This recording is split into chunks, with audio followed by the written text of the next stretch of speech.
So I'm in Phnom Penh, and you cross the bridge from the city center and you run into essentially a faux French town. Right behind me is a Arc Triomphe, and you'll notice that the street signs are also in French. This one over here, Triomphe's LCs. I'm sure I'm mispronouncing it. And what's kind of astounding about all of this is that almost every single building is empty. And so you'll see right over here. There's somebody working over here. One person in a pop-up cafe. But look, it's empty. There are signs. The whole place. Actually, walking over here, every single place was empty. And what you're looking at is what I call death by real estate development. Because what's happened here is that you're going to have a place that looks like something you can find anywhere in the world. And it's not unique. And perhaps I'm sort of looking backwards to a time that didn't exist, when you could go to different places and get a sense of the culture and the language of that place just by walking down the street. And it's becoming increasingly obvious that that's just not going to happen the more real estate money is spreading all over the world. And again, every single one of these, this place might be occupied. The first place I've seen that might be occupied. It is occupied, but as you can see, it's closed. I imagine it's closed, so you can't, but it's occupied. First place I've seen that's occupied. Nothing in there. This is interesting.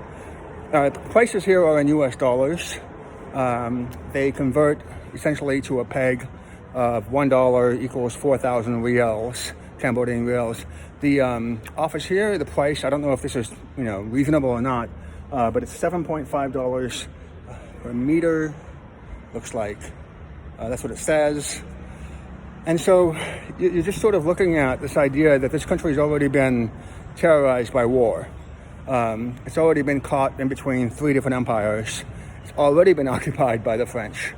And so you just sort of remark to yourself when you're coming to a place, especially when it's all empty. You sort of think to yourself that perhaps this is not the future that we want. It's conveniently located across the bridge, so you're going to end up with a stratified economy. You're going to end up with a stratified system. It reminds me of Fort Bonifacio in the Philippines, in Manila. That's where you've got this one area that's controlled by or patrolled by the military. It's essentially U.S. It's just a slice of USA within Manila.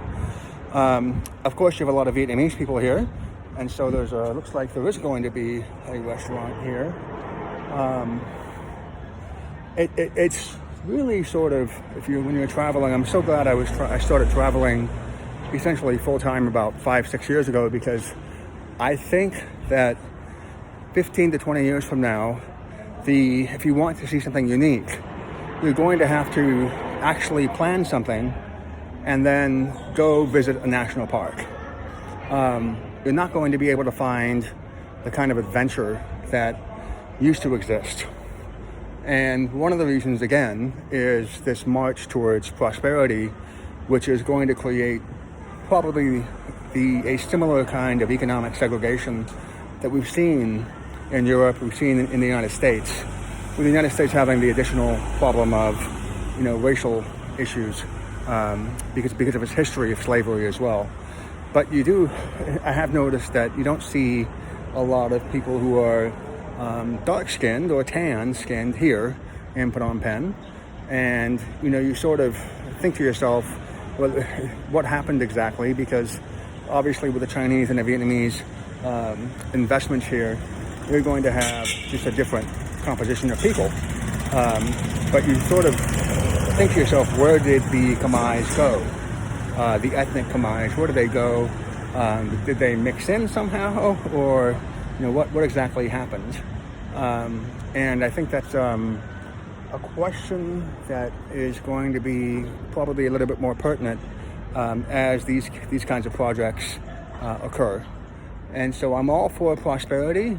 It's just that when it all looks the same, it's just a little bit disconcerting. And especially when you're in a place that has such a difficult history, but one that deserves to be taught and deserves to be amplified as much as possible. And so if you're looking for a faux experience of Paris, well, you can actually come to Phnom Penh.